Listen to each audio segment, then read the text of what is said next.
You're lazing around on the deck of the ship when you see something whitish-gray covering the horizon. Like in a horror movie or your worst nightmare, this weird fog is nearing the vessel. It's infinite. You can't see where it starts or where it ends. Soon it makes the ship look like a grain of sand in a vast desert. That's when the realization hits.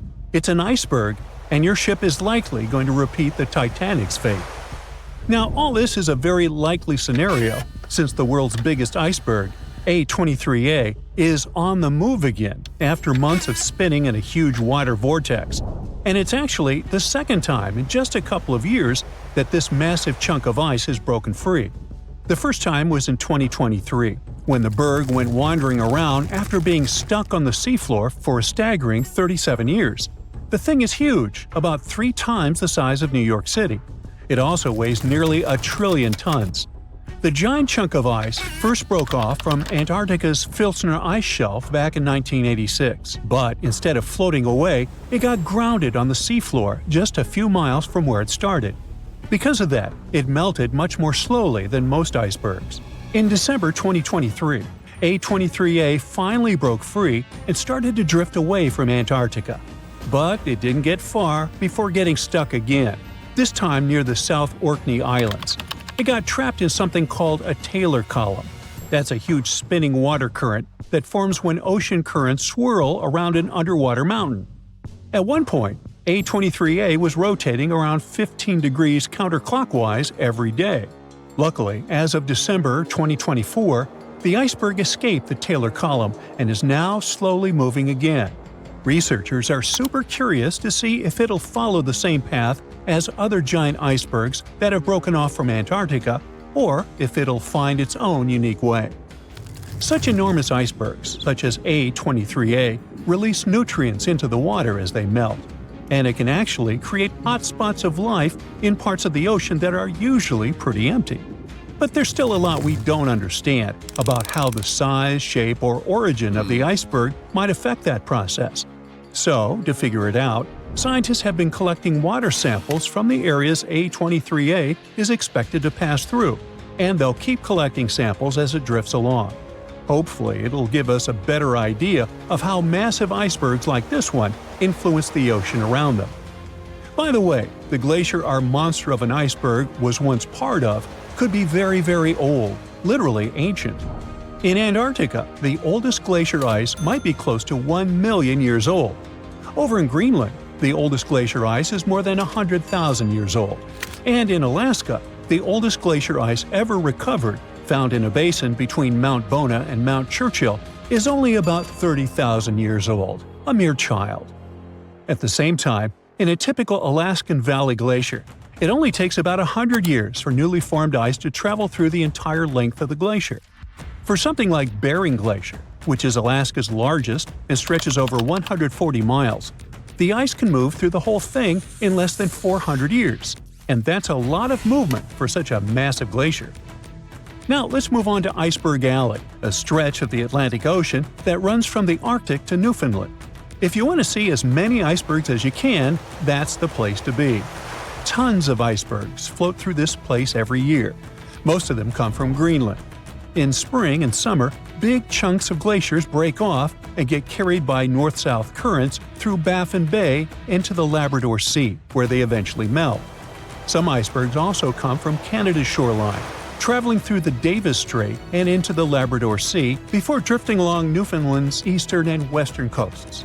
These massive ice chunks are really old too, about 10,000 years. Every year, about 400 to 800 medium and large icebergs pass through Iceberg Alley.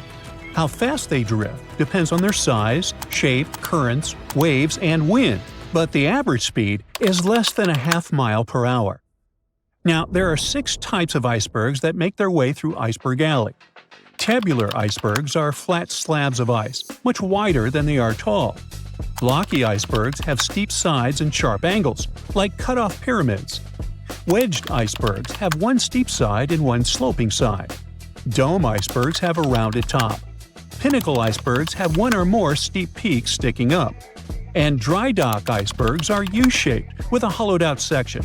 They all look incredible. Comment below which is your favorite type. Anyway, as these icebergs drift south, the warmer water speeds up their melting, making them pretty unpredictable and sometimes dangerous. Nowadays, satellites help track medium and large icebergs to prevent accidents, but smaller icebergs can still be risky for small boats. One iceberg made headlines in 2018 when it got unusually close to the Newfoundland village of Fairyland. Pictures of the giant iceberg towering over the village's houses went viral.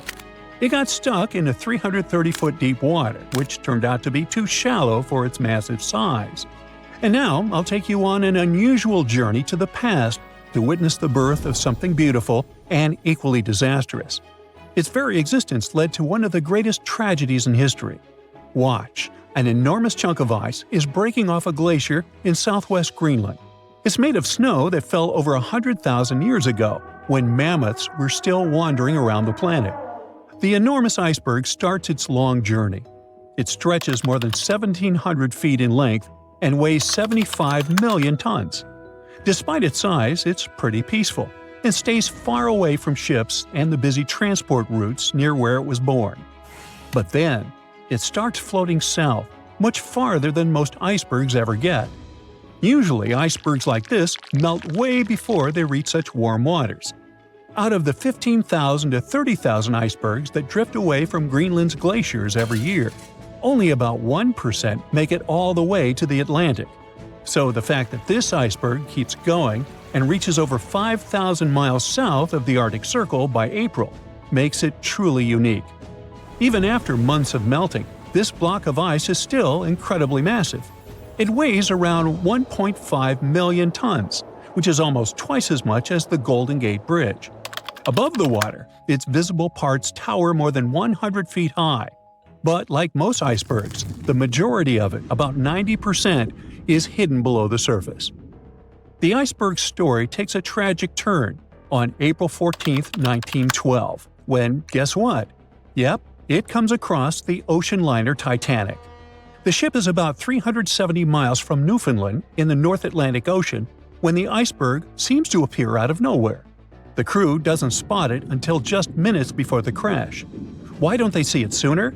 That's a good question. Now, most people imagine icebergs as tall, bright, white chunks of ice, maybe even covered with snow.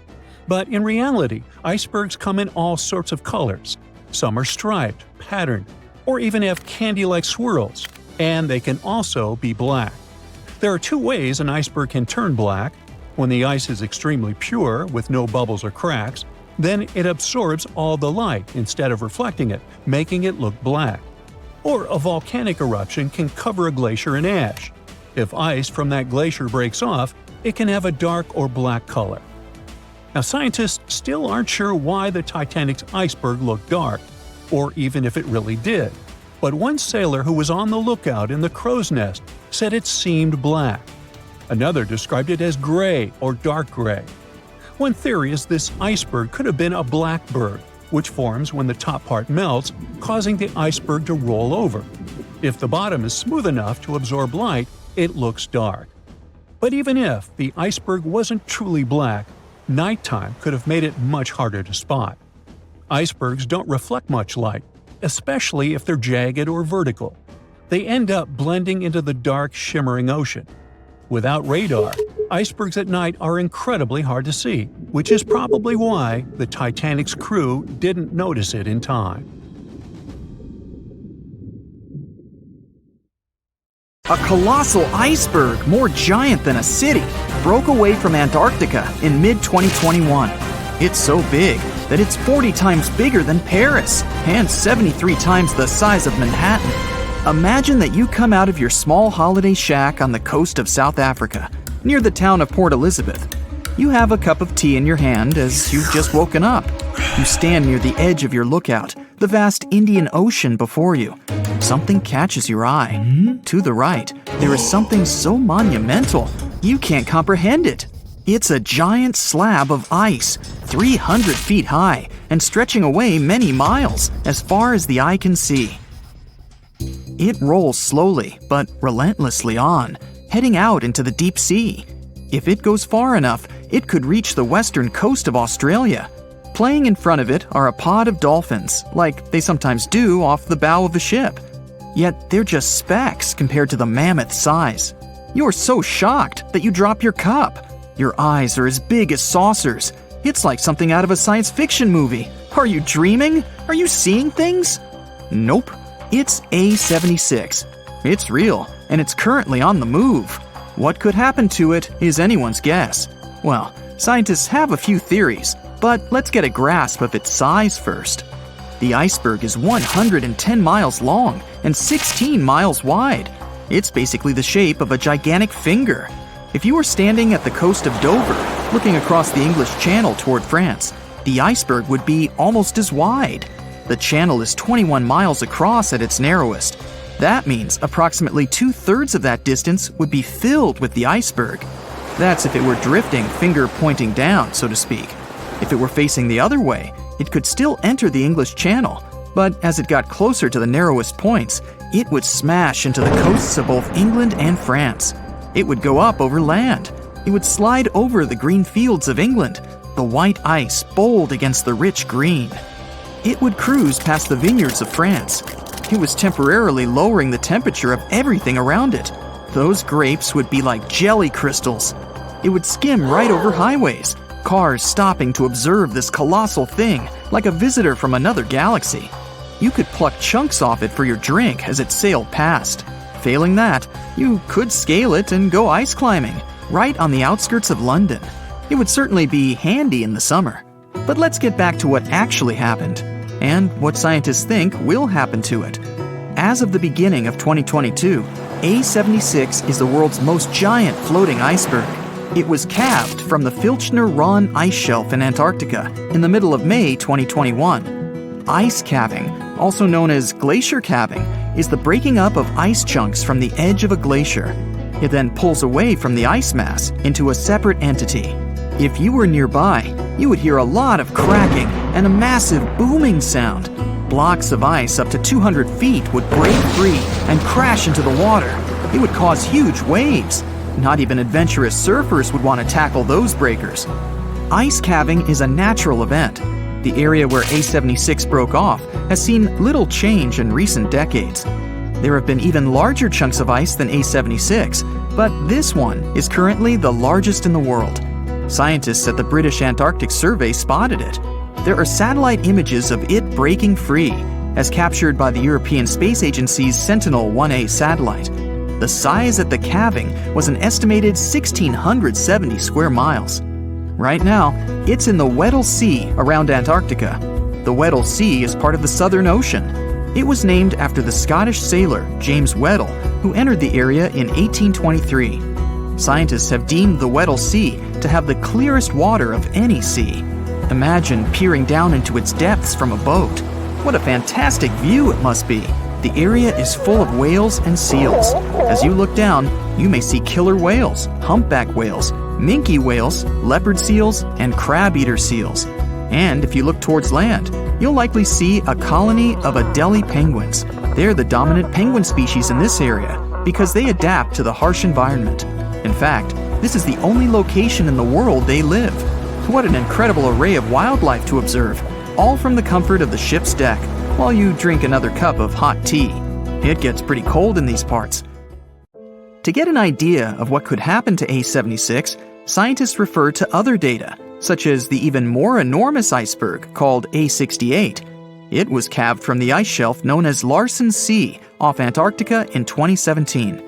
While it may be exciting, though a little daunting, to think of it also sailing up the English Channel, A68 floated out to warmer seas and, by early 2021, had all but dissipated. That was a relatively quick demise. Some icebergs have been observed floating around for up to 18 years. Suppose they remain in the relatively cold waters. It all depends on where A76 decides to go. Satellites have helped scientists keep track of these monstrous movements, whereas they would go unnoticed in the past. That's how they know that by day 148, this iceberg had split into 3 fragments, imaginatively titled A76A, A76B, and A76C. The numbers might be boring, but they're based on the Antarctic quadrant in which they were first sighted. If these enormous chunks do break up entirely, it will not add to rising sea levels because it was already part of the floating ice shelf. Imagine these ice chunks in your glass. They already take up a certain amount of space. They will simply change form into water. Icebergs like this one are different from glaciers or ice sheets found on land. Those are the things that help to raise sea levels when they break off and melt. For example, if the whole of Antarctica's ice sheet were to melt, it could raise sea levels by nearly 190 feet. If you think A76 is enormous, and it clearly is, there was another that makes it look small in comparison. On record, the largest iceberg was sighted in November of 1956, 150 miles west of Scott Island in the South Pacific Ocean. Ironically, it was seen by a ship known as the USS Glacier. It was sized over 12,000 square miles. This iceberg was larger than the country of Belgium. What may happen to the chunks of A76 will depend on a few factors. Ocean currents can make a significant impact, and wind direction and speed can too. They may move closer to coastlines, where they can freeze into pack ice. They can also drift into shallow waters and hit the seabed, called seabed gouging. The deepest part of the iceberg can act like the keel of a boat. It digs into the ocean floor, but the sheer size of the iceberg keeps it moving. Soon it's tearing up the floor, creating a long, narrow furrow or a gouge. Fish would scatter, the earth would shake, the noise would be tremendous. It's actually quite common in offshore environments near where ice is found. You would not want to be scuba diving nearby when one of these rips through. However, it would make for a spectacular sight. Generally, icebergs deteriorate through melting and fracturing, which, as you can imagine, changes the mass and the surface area. Combined with wind and ocean currents, it can make iceberg modeling difficult. As for A76, we'll just have to wait and see. Before we go, let's return to our imaginary voyage down the English Channel. The island of ice, 73 times the size of Manhattan, with its gigantic frosty finger pointed down toward the Celtic Sea, rolling steadily onwards, unable to be stopped. Hundreds of thousands of people have flocked to the coasts of both England and France to watch this extraordinary spectacle as it cruises by. On top of the ice, there are thousands of penguins playing happily. They almost look to be waving back to the abundance of sightseers who cheer them on their way, the children jumping with joy at the most spectacular sight they've ever witnessed. There's a stretch of water that even the most experienced explorers fear. No matter what season you choose to cross it in, you risk meeting face-to-face with waves that can reach as tall as the Hollywood sign. I'm talking about the Drake Passage, the waterway connecting the Pacific Ocean to the Atlantic Ocean, stretching from Cape Horn at South America's southernmost tip to Antarctica's South Shetland Islands. It's about as wide as the distance from London to Berlin and takes up to 48 hours to cross. Some sailors compare getting on the other side to going to the moon. That's how challenging it is. Even the man who discovered it, Sir Francis Drake, never sailed these waters because they seemed too dangerous to him and opted for a calmer, although longer, Strait of Magellan.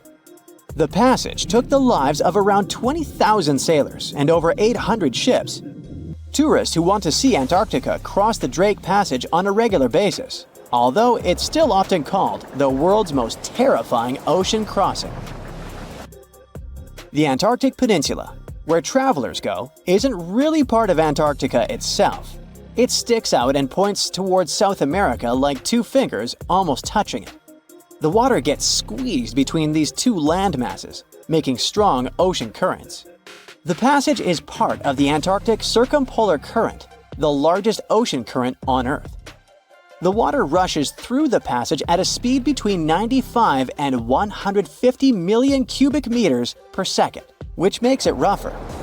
And then there are winds that usually blow from west to east and are very strong between 40 and 60 degrees latitude. That's why those areas are called the Roaring Forties, Furious 50s, and Screaming 60s. Land slows down winds, which is why storms hitting Ireland and the UK get weaker as they move east. But Drake's latitude is the only place where winds can blow all around the Earth without being stopped by land. So they keep getting faster. These strong winds turn into huge waves that can hit ships really hard. normally around 13 to 16 feet tall. They're much higher than waves in the Atlantic. Drake Passage also has underwater mountains that you can't see. The huge current squeezes through this narrow passage and causes waves to crash against these mountains underwater. These internal waves create whirls that bring cold water up from the deep ocean. So it's not just rough on the surface, the water is wild all the way down. The first sailor managed to sail around Cape Horn and through the Drake Passage in 1616. It was a Dutch navigator, Willem Schouten, in 1616. But the most famous attempt to cross it was undertaken by Sir Ernest Henry Shackleton on his ship named Endurance. He and 27 of his men set off from South Georgia, aiming to reach Vassal Bay in Antarctica. But things didn't go as planned. On January 19, 1915, their ship got stuck in the ice. And by October, it began to sink. They camped on floating ice for 2 months before sailing lifeboats to a remote, icy place called Elephant Island. Shackleton and 5 men made a risky journey to South Georgia to get help. It took them 15 days to cross Drake Passage with hurricane winds. Finally, they arrived safely and organized a rescue for the rest of their crew. Scientists found the shipwreck of Endurance only in 2022, 10,000 feet below the water. In December of 2019, 6 fearless athletes decided to cross the Drake Passage by rowing a boat for the first time in history. It took them 12 days of non-stop rowing with a 90-minute rotation of rowers. They managed to do it, and it was probably the hardest possible way to cross the passage. The athletes mentioned it was cold, wet, and dirty, and the waves hit them like walls. The weather in the Drake Passage changes a lot, but ship captains can always see it coming and change their path. They will move the departure time to have a safety margin and not to get stuck in the middle of the passage in the worst possible conditions. Sometimes, the journey will be smooth and calm, and they call it Drake Lake. Other times, people on the ship will feel rough waves, which is called Drake Shake. Some experienced captains who often cross the passage say that the Drake Lake effect happens once in every 10 crossings. And they see the Drake Shake once or twice in every 10 journeys. A schooner or a kayak will probably not survive the journey among giant waves, but modest vessels and cruise ships have sturdy hulls and advanced stabilizing mechanisms. So, the journey isn't that dangerous anymore, but still, it's quite an adventure, especially if you're seasick. If you don't feel like risking it but want to travel from the Pacific Ocean to the Atlantic Ocean by water the fast way, the Panama Canal is waiting for you. People first started thinking about making a water path across Panama in the 16th century. Back then, a Spanish explorer found out that only a thin piece of land separated the two oceans. But it seemed impossible to build it because of the mountains and thick jungle, so the idea had to wait a couple of centuries. Finally, in 1880, France, led by the man who built the Suez Canal in Egypt, tried to make the canal. But the people who started the construction soon found out it was much harder than it looked on a map. The land in Panama was one of the toughest and most dangerous places to dig a big waterway. Workers had to literally move huge mountains in a jungle full of snakes, where it was really hot and rainy. During the wet season, heavy rain turned rivers into wild rapids and soaked the workers. Sometimes, they didn't see the sun for 2 weeks, and their clothes stayed wet all the time. Big rocks were falling, and tiny mosquitoes that carried malaria made people very sick. And then, an earthquake happened on top of everything. They were losing thousands of people. That's why France decided to abandon the project after 7 years. Then, the United States bought the French assets in the canal zone and finished it by 1914. It cost the US around $375 million. The 50-mile-long passage of water saves ships traveling between New York and San Francisco 7,872 miles. Around 14,000 ships use it every year and pay around $1.8 million in tolls. So it looks like it all paid off. Another challenging waterway in this part of the world is the Amazon River. It's around 4,300 miles long and flows through 3 countries with over 30 million people living in its basin. But there isn't a single bridge across it. The river has many marshes and soft soils, so engineers would need to build very long bridges and very deep foundations, which costs a lot of money.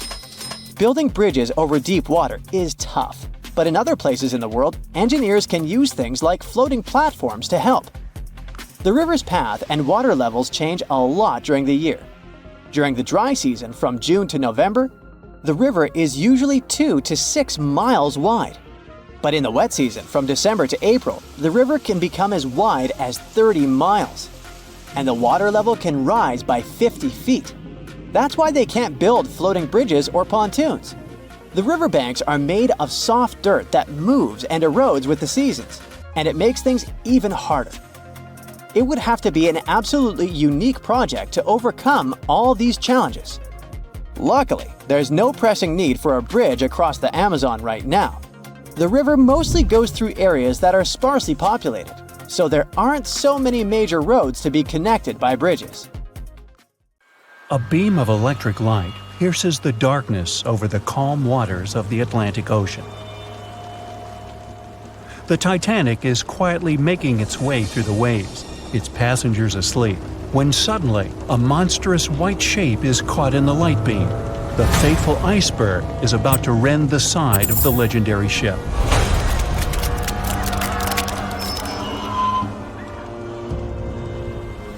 April 14, 1912, only 2 days before someone will take a photo of a giant iceberg with a pretty unusual elliptical shape. It turns out that this iceberg most likely formed out of snow that fell 100,000 years ago. Researchers used computer modeling to figure out its origin. They used data from 1912 and added some new information about winds and ocean currents. They concluded that the iceberg was probably a part of a small cluster of glaciers in southwest Greenland. These days, it's possible to calculate the routes of such icebergs in any given year in the past. So the infamous chunk of ice was on its way from Greenland to an area further south from Cornwall. If the ship had passed through that region only 2 days later, the iceberg would have moved far away from the point where they met. At first, the weight of the most well-known iceberg in the world was 75 million tons. With time, it started to slowly melt away. And when it sank the Titanic, its weight was only 1.5 million tons. By the time of the collision, it had probably been melting for months, but it was still a true monster. When the Titanic sank, the iceberg was 400 feet long, and more than 100 feet of its surface was above the water. Some people believe it was a supermoon that caused the Titanic to sink. That night, there was a rare lunar event. It hadn't happened for 1,400 years. In normal conditions, the iceberg wouldn't have traveled so far south without melting and losing the largest part of its mass. But the supermoon could have been the reason for an unusually high tide that pulled the iceberg away from the glacier way faster than usual. There's a specific type of bacteria that slowly consumes the remains of the Titanic. Salt corrosion, ocean currents, freezing temperatures, plus this rust-eating microorganism might consume the entire wreckage. American actress Dorothy Gibson was aboard the Titanic. She survived, and when she arrived in New York, she started filming a movie called Saved from the Titanic almost right away. The movie was released only a month after the Titanic sank, and in the movie, she even wore the same shoes and clothes she had during the actual disaster. The movie was a big success at that time, but the only known copy was destroyed in a fire. 14 years before the Titanic sank, a novella called Futility had been published, and it seemed to have predicted the whole event. The plot centered around a fictional ship called the Titan that sank during its voyage. The Titan was almost the same size as Titanic, and they both went to the bottom in April. The reason was hitting an iceberg, too. Both the real and fictional ships were described as unsinkable, and both of them had the legally required number of lifeboats, which, as it turned out later, We're nowhere near enough. We've seen it in the movie, but there were some real-life love stories happening on the Titanic too. 13 couples even took a trip on the Titanic as part of their honeymoon. One of the couples owned Macy's department store in New York. Once it became clear the Titanic was rapidly sinking, the woman refused to go into a lifeboat without her husband. But he didn't want to join her while there were still women and children who he thought had to go first. Then his wife gave her coat to her maid. She insisted that the maid should get into the lifeboat, and she wanted her to be warm. As for the woman herself, she decided to stay with her husband till the end. Some people believe Titanic sank because of a mummy, not an iceberg. It all started around 1000 BCE with a mysterious woman who lived in Egypt, in the City of Thieves. People knew little about her, but they called her a priestess. Her mummy was put in a wooden sarcophagus and covered with a large lid with the image of her face and some mystical inscriptions. This place had been hidden until the first half of the 19th century, when a group of locals accidentally came across it. They disturbed her peace. No one knows how, but the mummy disappeared that day without a trace.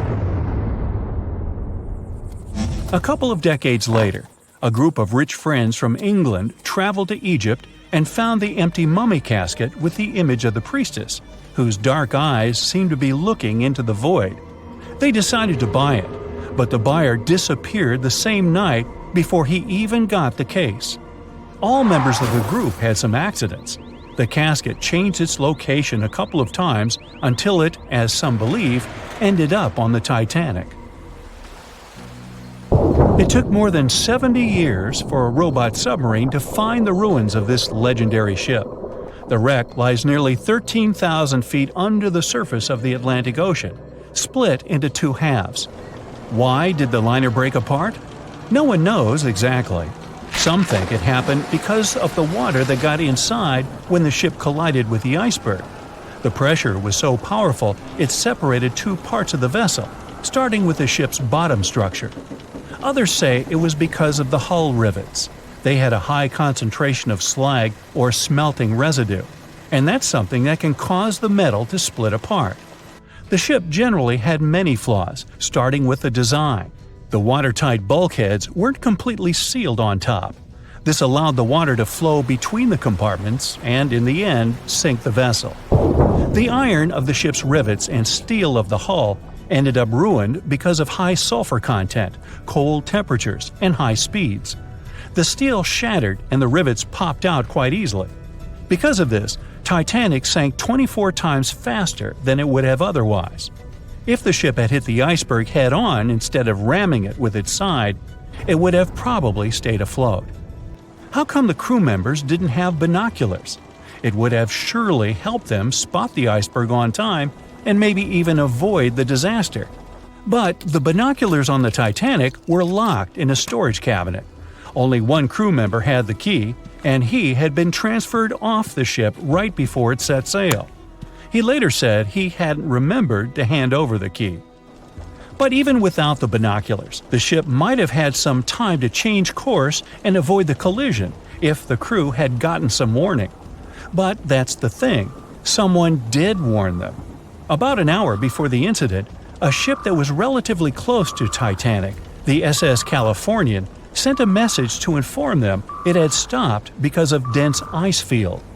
But the warning never got to the Titanic's captain.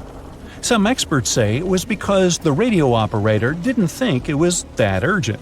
And later, the SS Californian said they didn't get a call for help from the Titanic because their radio operator was off duty. Some say the crew on the Titanic couldn't spot the iceberg on time because of an optical illusion. Atmospheric conditions that night probably caused super refraction, which could have camouflaged the berg. After all, no one actually saw the iceberg until it was too close to the ship to somehow avoid the crash. Not even a whole minute passed between the moment they saw the iceberg and the collision. It was only 37 seconds, and it took Titanic 2 hours and 40 minutes to disappear below the ocean's waves.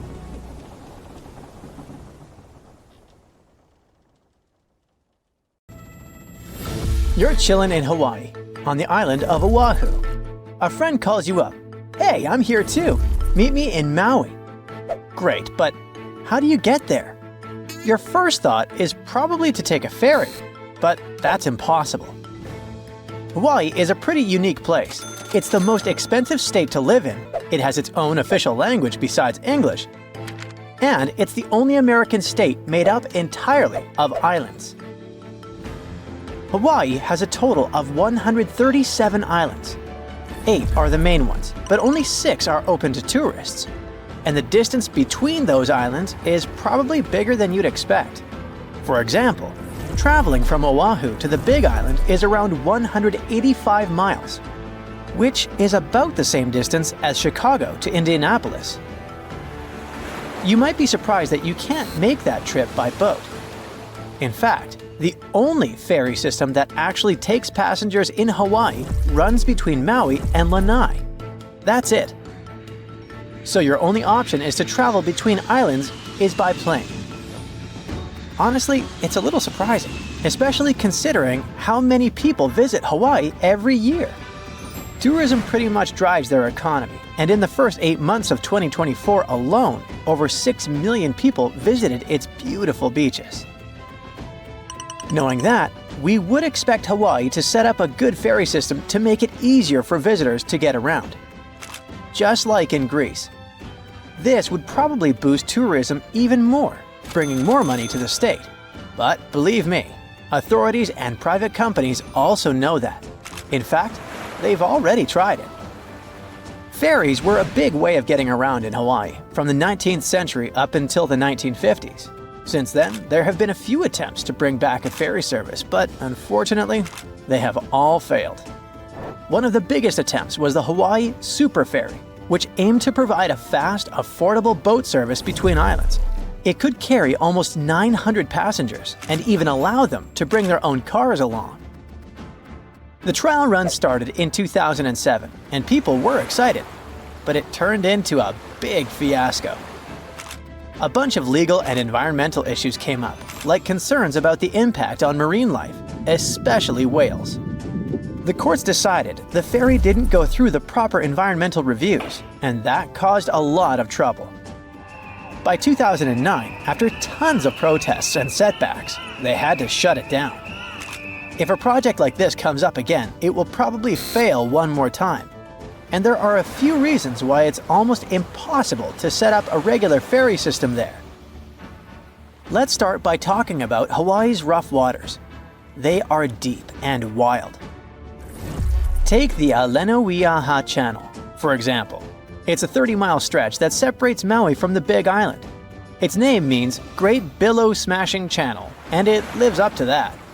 It's over 6,000 feet deep, making it one of the most dangerous stretches of water on Earth. The wind there is also super strong, the fastest in Hawaii's coastal waters. But it's not any easier in the rest of the archipelago. The whole region gets hit by storms from the Pacific up north, sending big waves crashing into the islands and making the waters rough and unpredictable. Swells can come from 3, 4, or even more directions, making the sea feel really choppy. Someone who's not used to taking ferry boats would definitely find that, well, uncomfortable, to say the least. To deal with rough seas like this, the ferries have to be really big and strong. But that also makes them more expensive and harder to run than the ones in places like Alaska or Washington State. Another reason it's so tough to set up this system today has to do with marine life.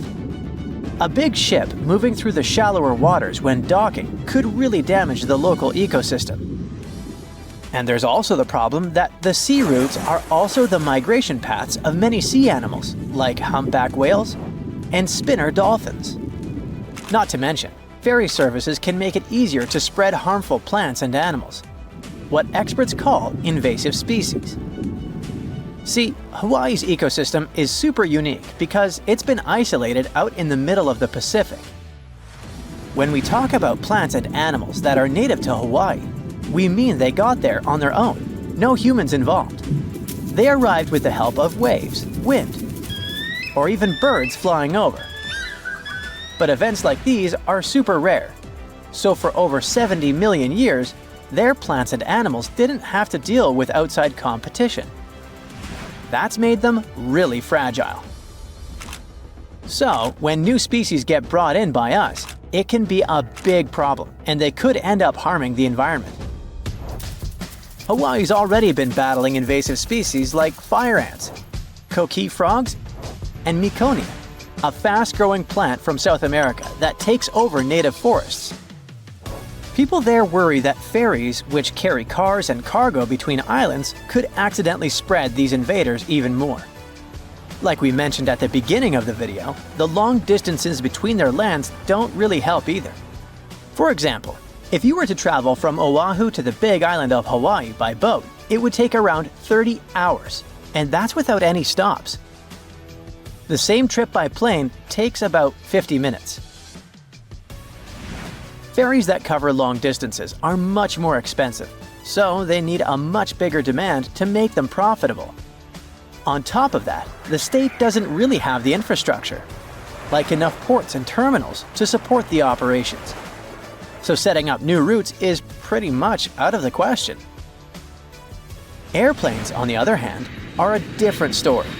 The air travel industry in Hawaii is already well established and super competitive. That means flying is still the most practical option in Hawaii. Planes are quick, they don't make you seasick, and are pretty affordable, usually costing around $100 for a round trip. Okay, but what do the locals think about all this?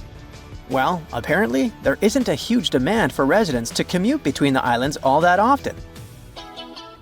Oahu is the busiest island in Hawaii, with about 70% of the state's population living there. It is where Honolulu, the capital, is located, and where most of the state's business happens. So, people from the other islands usually come over for a specific doctor's appointment or to catch a big concert. And that might happen once or twice a year, no more than that.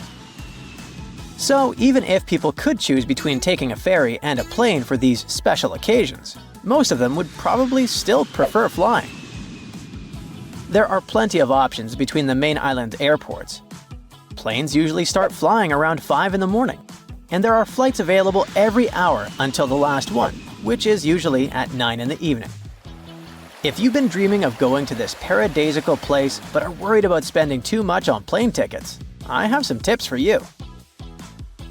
First off, keep in mind that visiting all the main islands in 5 days or less is way too ambitious. So, if you don't have much time to spend there, think about your priorities. Each of the 6 islands open to tourists has its own vibe and activities. But you don't need to visit them all in one trip, and you can save some money by sticking to fewer islands. You can still explore the diversity of the islands by picking 2 that offer a nice contrast to each other. For example, while Oahu has that bustling city energy, Kauai has a much more relaxed vibe. Also, flights in the morning are usually cheaper, and it might be better to fly on a weekday rather than the weekend, although the price difference isn't usually huge. Hopefully these tips will save you some cash while still having an unforgettable island hopping adventure in Hawaii. Don't forget to share this video with a friend who's also dreaming of exploring these amazing islands. Look at those lush coniferous forests and tundra. What a wonderland! You may have mistakenly thought it's Canada, but it's not. It's Antarctica, about 34 million years ago. So what makes Antarctica this frigid today? It turns out a mix of dropping carbon dioxide levels and some tectonic shuffle played a huge role in transforming this ice-free paradise into the frozen continent we know now. About 50 million years ago, CO2 concentrations were sky high, strutting around at around 1,000 to 2,000 parts per million. But as those levels tumbled down, global temps started to drop, paving the way for the mighty ice sheets that later took over Antarctica. While the CO2 dive was happening, tectonic activity was also working its magic. The big split between South America and Antarctica opened up the Drake Passage, which created the Antarctic circumpolar current. This powerful current acted like a bouncer, keeping warm air and ocean currents from crashing the Antarctic party, and helping keep things rather frosty. If you mix up Australia and Antarctica, you're not that wrong. These two continents used to be one.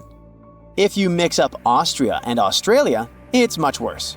By the way, don't fall for the internet myths and memes. There's no help desk in Austria specifically for people who intended to fly to Australia. Now, look at this magnificent Australian pink beach. It's precious, and not in a figurative sense. Those mysterious pinkish sands are actually garnet, and it's widely used in jewelry.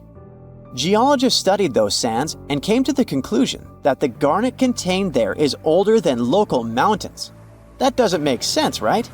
In fact, it does. You see, Australia didn't used to be this very detached continent as it is now. Many millions of years ago, Australia and Antarctica were part of the supercontinent Gondwana, and glacial erosion released the garnet, which eventually made its way to the beach.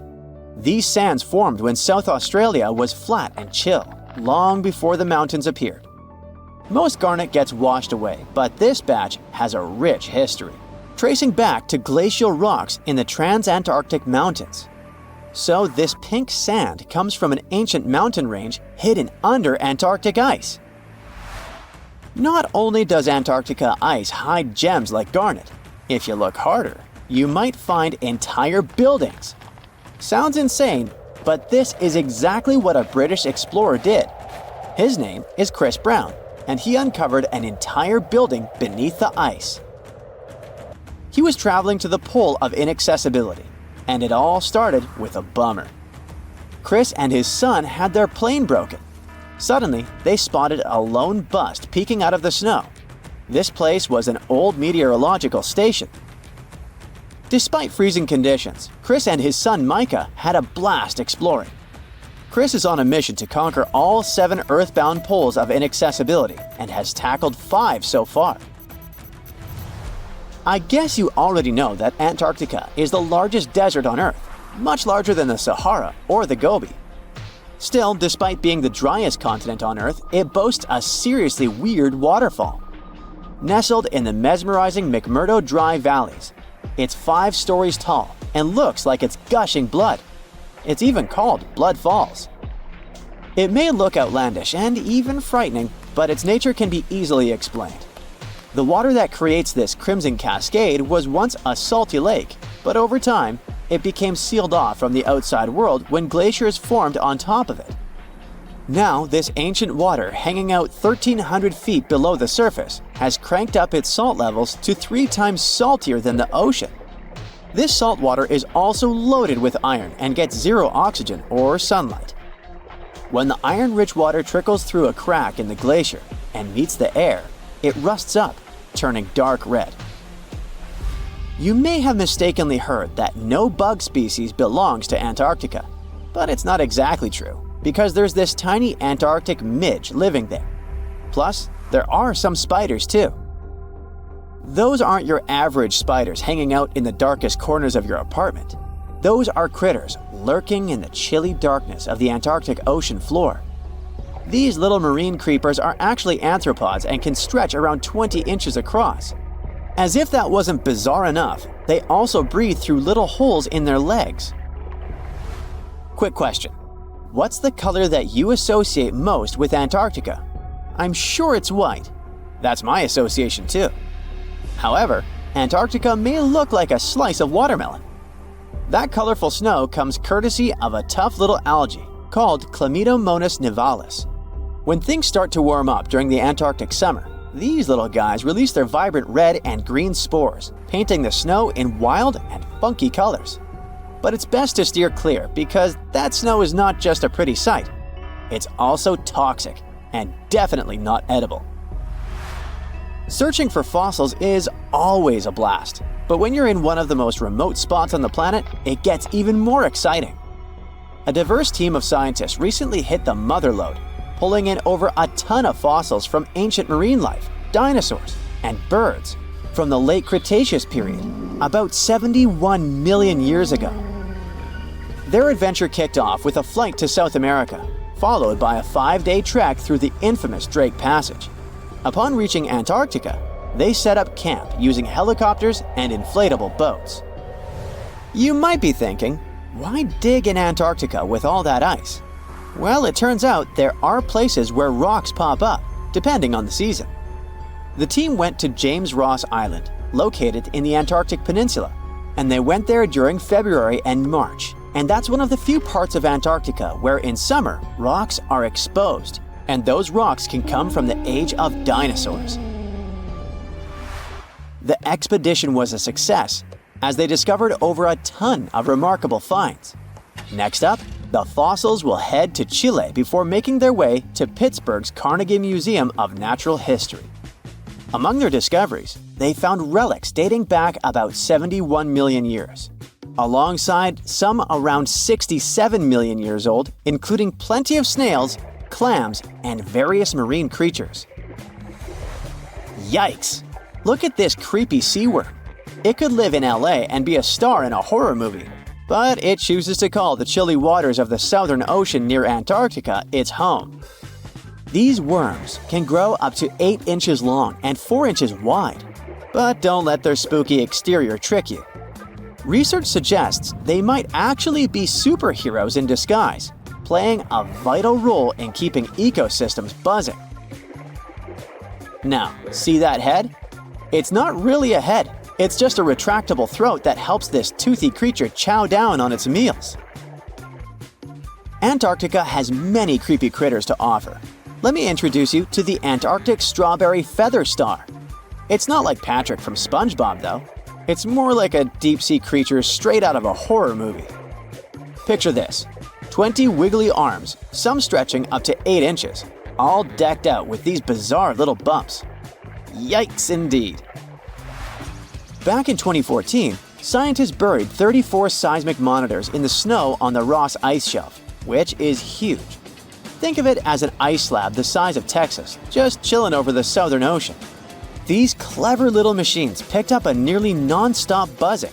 Even though our human ears usually can't catch these low-frequency sounds, scientists have worked their magic and made them audible for us. They even shared the creepy audio online. A glaciologist from the University of Chicago says that if you could hear this vibration, it'd sound like a swarm of cicadas taking over the backyard in late summer. But these glacier explorers weren't trying to capture spooky tunes. They're actually on a mission to monitor the Ross Ice Shelf because things are heating up, literally, and the ice is melting faster than ice cream on a hot day. Ice shelves are like Earth's safety plugs, keeping all that massive ice from surging into the ocean. So what exactly is making all that noise? It's likely just strong winds whipping across ice dunes, creating a kind of natural vibration. Scientists claim that Icelandia was a region between Greenland and Scandinavia that was more than 230,000 square miles, but is now underwater. The Earth was once a large pizza pie, with all the continents connected to each other millions of years ago, otherwise known as Pangaea. The North Atlantic region we know today was dry land from about 335 million to 175 million years ago. For many years, scientists and geologists assumed that the North Atlantic Ocean was birthed as Pangaea began to split apart roughly 200 million years ago. With volcanoes in the region where Iceland is, the country came to be just 60 million years ago, as it broke off and sailed away from all the other lands. And since the Earth was like a large pizza pie, it divided like one. Many of the lands split up into many large and small pieces, creating the continents we know today. But this new theory suggests that the result of Pangaea's splitting left out some land that stretched for around 200 miles. And just about 10 million years ago, that piece of land submerged in the waters on the eastern and western side, leaving the tip of the land, which is now Iceland. When plate tectonics move, they grind on each other, which gave shape to our current landscape, all thanks to the mantle. This new radical theory goes against everything written in history books and what scientists have been studying. They began shaking heads, drawing lots of skepticism and criticism. But by analyzing the ocean floor under Iceland and the Earth's crust, we can assume that this idea isn't far-fetched. The crust beneath Iceland happens to be a lot thicker than the typical ones. Oceanic crust is made up of unique melted rocks compared to the land crusts where we walk and live on, and is a lot more denser. The thinnest layer on Earth is the crust, where life takes place. It's essential for water, growing food, gathering natural resources and minerals, and breathing in oxygen. It sinks below to the bottom, but right above the Earth's mantle. It also refreshes itself, since it constantly gets recycled into the mantle and back up. This is why the rocks in the oceanic crust are around 25 miles thick, compared to just 5 miles anywhere else. This is also reasonable given that it's in a hotspot for volcanoes. Magnetic surveys of the ocean floor show layers of molten crust in stripe patterns. Also, given the fact that the Earth's magnetic field changed its polarity over millions of years, it played a role in shaping the foundation of our landscape. But there isn't any concrete evidence to prove this new theory just yet. One of the first steps is to start digging the ocean floor near Iceland. Zircon is a very sturdy mineral that can last for billions of years despite erosion in the Earth's crust. By taking samples and studying them, researchers can estimate the geological age of the continents. This will make sure the crust is oceanic, which is thicker, or continental, which is the regular crust we walk on. This isn't an overnight project and would come with a hefty cost. Another way is to do seismic surveys that can measure echoes conducted on research ships. Drilling holes miles deep in the crust can also help with the research. But this would cost more than studying the zircon minerals. Some fossilized plants unique to both Scandinavia and Greenland might prove that Icelandia was once on the surface and possibly scattered with trees. It wasn't a cold land as it is today, so it may have had forests. But scientists still haven't found fossil evidence of animals common in both lands to suggest anything. But maybe time will tell. The theory goes deeper, which suggests that there was a greater Icelandia. With Iceland, Ireland, Britain, Scandinavia, and Greenland all in one microcontinent, it could be a destination of winter enthusiasts and great for skiing. It could be possible to connect Canada to Greater Icelandia by train over the ocean, which would open up the economy even more. Iceland is around 40,000 square miles, which is already quite big. And if the Greater Icelandia was present today, then Europe would be a completely different continent. Many theories are circulating about other possible hidden microcontinents around the world. Scientists aren't certain of the possibility of Icelandia's existence, but if all the studies conducted were done correctly, then the theory could change everything we know about Iceland and the North Atlantic Ocean. And this could pave the way for other sunken microcontinents around the world. Another theory out there is that New Zealand was the tip of a lost subcontinent, even bigger than Icelandia, called Zealandia. Studies show that it's separated from the supercontinent Gondwana between 79 to 83 million years ago. Scientists claim that it's the thinnest and youngest continent discovered underwater. Craton is a core rock that acts as the main foundation for most continents. It's at least 1 billion years old, but the continental crust that makes up Zealandia is just half of that, which makes it quite young. That means some Craton is missing, even though it holds some leftovers of older rocks and parts of the mantle. They're estimated to be as old as 2.7 billion years old. Scientists did some studies on the zircon crystals from New Zealand and found out that they're as old as 1.3 billion years old. The rest of the continents are more than 3 billion years old. Scientists studied the composition of the rocks in the bottom of the ocean around New Zealand. They're made up of silica and granite, which are found in continental crusts. The ocean floors mainly have magnesium and iron-rich rocks. They're also thicker and higher than regular ocean crusts around it. They conducted some studies and collected magnetic and topographic data to see the link between the Tasman and Coral Seas in the Cato Trough region. This is the narrow strip between Zealandia and Australia. Satellite data tracked tiny faults in the Earth's gravity to map out the crust of the ocean floor surrounding the area. They saw the mass that makes up Zealandia quite visible and almost the size of Australia. Even though the signs are there, this doesn't prove anything. It's possible that there are a bunch of microcontinents which all split apart when Australia broke free of Gondwana. Back then, the supercontinent was made up of South America, Antarctica, Australia, Zealandia, Arabia, and the Indian subcontinent. New Zealand is already not the biggest country out there, but if the theories are correct, then Zealandia will be 6 times its original size. Mauritius is a young island that's only a few million years old. Just 1,200 miles off the coast of Africa, it's believed that the tiny island came to life around 9 million years ago. The underwater volcanoes in the region spewed out so much lava that it formed the land today. But scientists found zircon rocks that are more than 3 billion years old. It may also be part of a continent submerged underwater called Mauritia, which is just a quarter of the size of Madagascar. The zircons they found were embedded in solid rocks and not just in the sand, which may rule out that they just washed up on shore from another continent. Some scientists are still not convinced. They suggest that discovering rocks that stand out from the other typical ones brought by an eruption could skew the scientific community to this theory. But just like how Icelandia could be part of Greater Icelandia, Mauritia was once called Rodinia, which consisted of India and Madagascar. Theories suggest that Mauritia was covered in water when India broke away from Madagascar, something like 85 million years ago.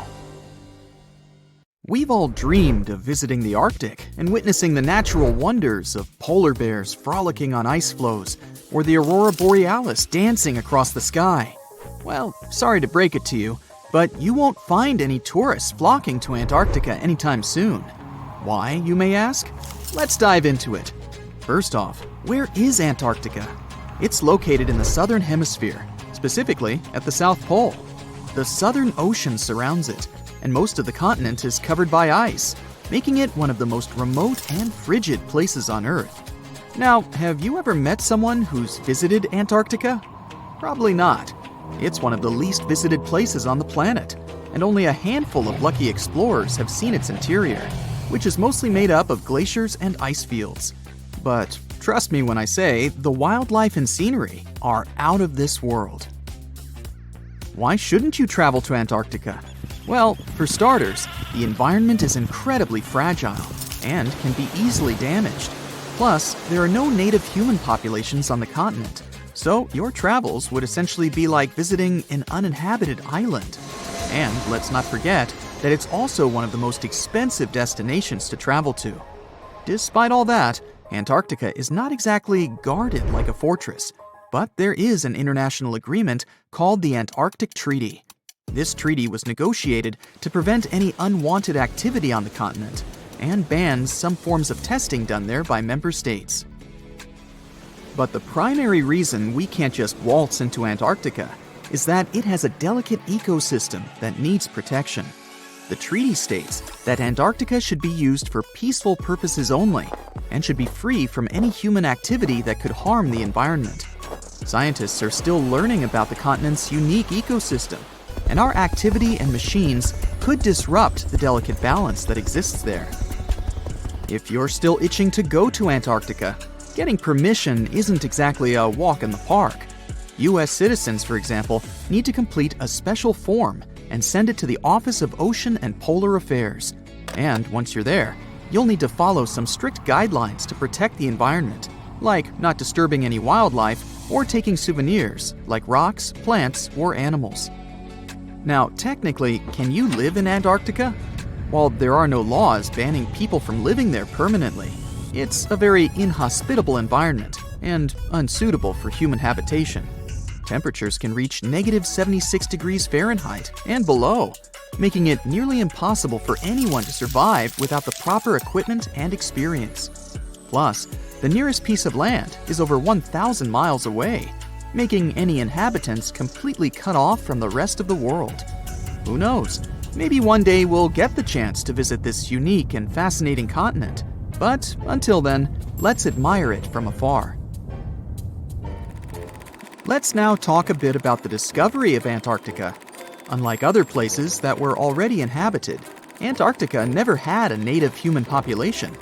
Ancient Greek philosophers had an idea about the continent and called it Antarctos, meaning opposite the bear. The bears it refers to are not the polar ones though, but rather the Great and Little Bear constellations, which are only observable in the northern hemisphere. As a result, the term signifies the opposite of the land of the bear. Whaling and sealing voyages in the late 1700s and early 1800s would venture further south when rounding Cape Horn at the tip of South America. It was known that going further south often meant stronger winds, but also the risk of hitting floating ice of all sizes and of winds and seas that could prove dangerous to the ship and crew. Captain James Cook was the first to cross the Antarctic Circle on January 17, 1773, in the Ross Sea region. He reached a point further north a year later, and though he didn't sight land, he came to within 50 miles and saw deposits of rock held in icebergs, indicating that a more southerly land existed. The first sighting of Antarctica is widely acknowledged to have taken place in January of 1820, during the voyage of two ships under the command of Captain Fabian Gottlieb von Bellingshausen, as part of a 2-year exploratory expedition around the world to discover new lands. The captain's ships were the first to have crossed the Antarctic Circle since Cook. The first undisputed landing on Antarctica didn't happen until much later, on January 24, 1895, at Cape Adare during the whaling voyage of the ship Antarctic, led by Henrik Bull. A small boat with 6 or possibly 7 men on board rowed ashore during calm conditions. You might not believe it, but Antarctica is actually a desert. With all that ice, you'd think it'd be like a winter wonderland with snowball fights and hot cocoa all day long. When we think of deserts, we picture camels and cacti and people struggling to find water. But in Antarctica, it's a whole different story. The struggle isn't to find water, it's to find anything that's not covered in ice. And the average rainfall has been just over 0.4 inches in the past 30 years. That's like a few drops of rain compared to what we're used to. So technically, it's not the dunes or sizzling heat that makes a desert, well, a desert. It's the lack of precipitation. But don't worry, if you ever find yourself lost in Antarctica, you won't have to worry about getting thirsty. Just make sure you bring a jacket and some mittens, because it's cold enough to make you into a popsicle. Not only is Antarctica one of the driest places on Earth, but it's also the coldest, the windiest, and the highest. Talk about overachieving. The penguins and scientists down in Antarctica have at times found themselves in a bit of a pickle when it comes to time. You see, unlike the rest of us on this big blue planet, there is no Antarctica time zone.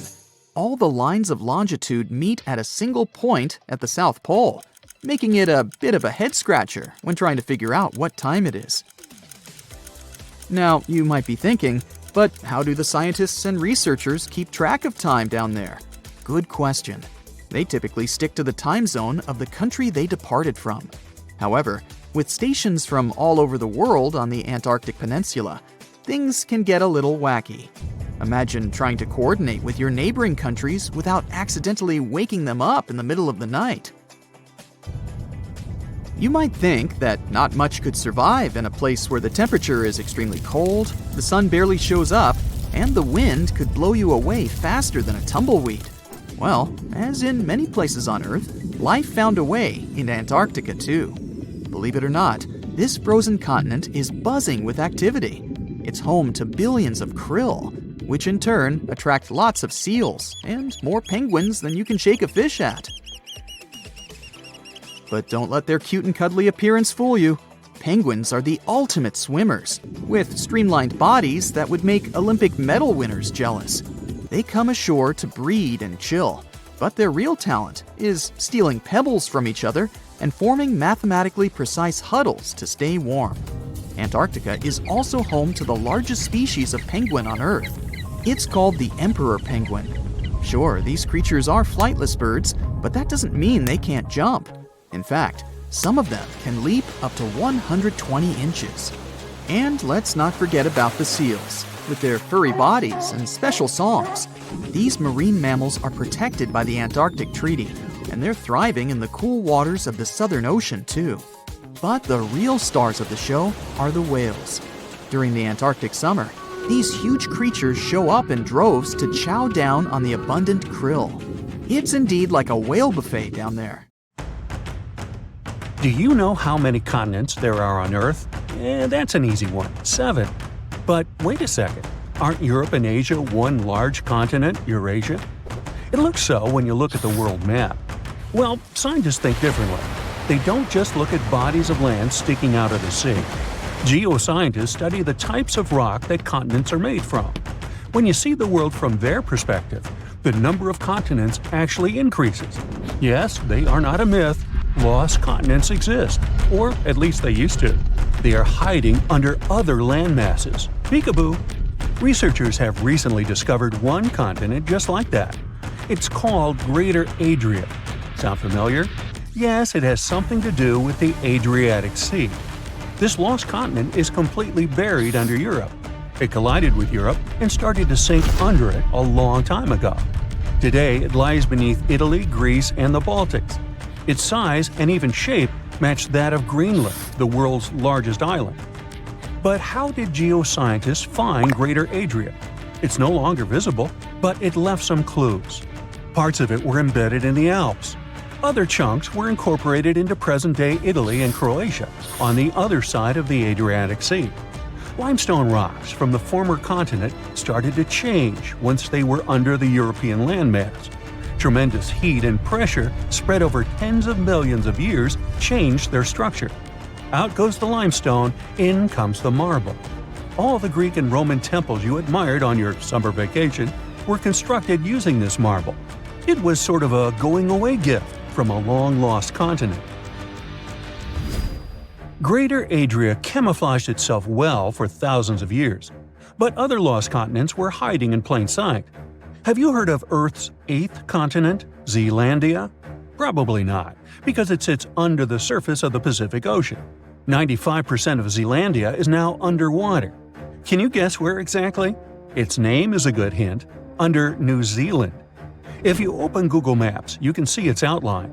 Look for a lighter shade of blue in the ocean. It should stretch from New Caledonia to New Zealand. This bump in the ocean floor used to be above sea level. It was about 2/3 of Australia and more than twice the landmass of Greater Adria in size. We can spot Zealandia today because it hasn't sunk too low, and that's the best way to discover other lost continents. Imagine the Earth without the oceans. The bottom of the sea isn't flat. There are mountains and trenches. You could put Mount Everest in the deepest of them, and there would still be 7,000 feet between it and sea level. This trench got so deep because of a geological process called subduction. The Pacific Plate got under the Philippine Plate. Earth's crust is made out of those plates that float in a sea of molten rock. Then they bump into each other, one goes down while the other one rises. That's how Greater Adria ended up under the European continent. Our planet is constantly on the go. We don't notice this process because it happens deep beneath our feet. 120 million years ago, Australia and Antarctica were a single piece of land. Yep, the coldest and one of the hottest places on Earth were once the same territory. Antarctica said goodbye to Australia, but it didn't leave empty-handed. Today, there is an oceanic plateau in the Indian Ocean. The word plateau comes from French, and it means elevated flatland. And the name of this land sounds like the title of a Hollywood movie, Broken Ridge. Long ago, it was connected to another lost continent. Scientists believe that it made a land bridge between India and Antarctica. What was this land like? The answer possibly lies in a tiny archipelago in the southern Indian Ocean. These islands are all that is left of an ancient landmass. They have a cold climate. The islands feature glaciers because they're so close to Antarctica. But in the past, the climate must have been temperate with plenty of rainfall. The animals and plants would have been similar to those that we find in tropical regions today. The Lost Continents landscape probably resembled that of New Zealand. Now, while we're in the area, can you guess which continent the island state of Madagascar once belonged to? If you guessed Africa, sorry, you were wrong. Hey, don't feel bad. Look up and to the right of the map. The correct answer is India. Some 120 million years ago, I wasn't around then, India separated from the African continent and went northeast. Madagascar wasn't quick enough and ended up as an island off the southeast coast of Africa. But there is evidence of an even greater landmass, the lost continent of Mauritius. Scientists found traces of the ancient landmass under the island of Mauritius. Today, it's a tourist hotspot, but millions of years ago, it was a real hotspot, volcanoes and all. That's how scientists were able to retrace the steps of Mauritius. They found a mineral that exists in rocks which lava spews out after an eruption. The long-lost land once covered the area from Mauritius to the west coast of India. Imagine if that land existed today. It would form a great mix of Indian and African cultures. The local dishes would definitely be spicy. Now, speaking of spicy, have you had Indonesian food recently? Just 50,000 years ago, Southeast Asia looked much different. There was no Sumatra, Borneo, Java, or even Australia. Just Sunda and Saul, two continental masses that were divided by a deep water trench. You had the extension of mainland Southeast Asia on one side and the Greater Australia on the other. Back then, Bali stood at the southernmost tip of Asia. Biologists were among the first scientists to notice the split. Species developed differently on Sunda and Sahul. That's why Australia has unique animals, such as the kangaroo, wombat, and platypus. And did you know that a giant kangaroo once roamed the island of New Guinea? That's because, up until the end of the last age, there was a land bridge to Australia. Today, the two islands are separated by the Torres Strait, but it's quite shallow, less than 65 feet. It's a reminder that this was once a single landmass called Saul. Another ocean strait that isn't too deep separates Asia from North America. The Bering Strait sits today in the place of Beringia. This ancient landmass wasn't that big. It stretched 1,000 miles from north to south. That's just a third of the driving distance from Los Angeles to New York. Beringia was important for another reason. During the Ice Ages, it connected the whole world. Water levels were 300 feet lower than they are today. If they went even lower, you could walk from the Cape of Good Hope in Africa all the way to Cape Horn in South America. Talk about the ultimate backpacking route. Today, you can hop on an airplane and fly to pretty much any place on the globe. The world has never seemed smaller, has it? Well, it has. Some 300 to 200 million years ago, we were all one world, literally. Pangaea was a supercontinent that included all of the continents. Its name is in Greek, and it simply means all Earth. But Pangaea started to crack up. The biggest gap formed between the Americas on one side and Europe and Africa on the other. Seawater soon started pouring in, and that's how we got the Atlantic Ocean. This process is by no means over. While you are watching this video, North America is drifting further and further away from Europe at the rate of 1 inch per year. Doesn't seem much when compared to the average human lifespan, but in the end, all the continents will reconnect with each other, forming a supercontinent. And it wouldn't be the first time in Earth history that this happens. Honestly, I'm not going to wait around for that. How do you prepare for a long trip? You probably look up the route on Google Maps or watch a walkthrough on YouTube. Or maybe you ask someone who's been there recently. But what if you're bound for a place humans have never existed? Yes, I'm talking about our next-door neighbor, the Red Planet. NASA is planning a mission to Mars in the late 2030s or early 2040s. That's too far in the future, so why start preparing now? Well, it's closer than you think. Rookie astronauts spend at least 2 years training just to go out in space. For every hour they spend in space, they need to spend 10 hours underwater on Earth. This training only applies to spacewalks and the International Space Station. So far, some 600 people have been to space, but humans have never set foot on Mars. Traveling to this planet will require a different kind of training. Is there a region of Earth that closely resembles Mars? The Apollo mission's astronauts trained in Nevada. This is where Neil Armstrong and his fellow astronauts got a sense of what the surface of the moon would feel like. But Mars is different from the moon. It has gravity and an atmosphere. In this aspect, it resembles our own planet. Just one country, to be more precise: Iceland. NASA used this island in the far north of Europe as a testing ground for its 2020 Mars mission. And no, the mission didn't involve humans landing on the red planet. Just a small rover looking for signs of life. But the high-tech robot still needs some practice. Let's do a little test of our own. Compare the landscapes on Mars and Iceland. Are you struggling to spot the difference? Good. That means that scientists have picked the ideal training grounds for the upcoming Mars mission. An area entirely barren and devoid of life. That's how one researcher involved in the mission described Iceland. And this description perfectly matches the conditions future astronauts will encounter on Mars. But what's so special about Iceland? There are valleys that were created by volcanic eruptions. The island is still young in geological terms. Simply put, it's still forming. Lava flows, water, volcanoes, raging winds. Iceland has it all. The country's slogan is the land of fire and ice.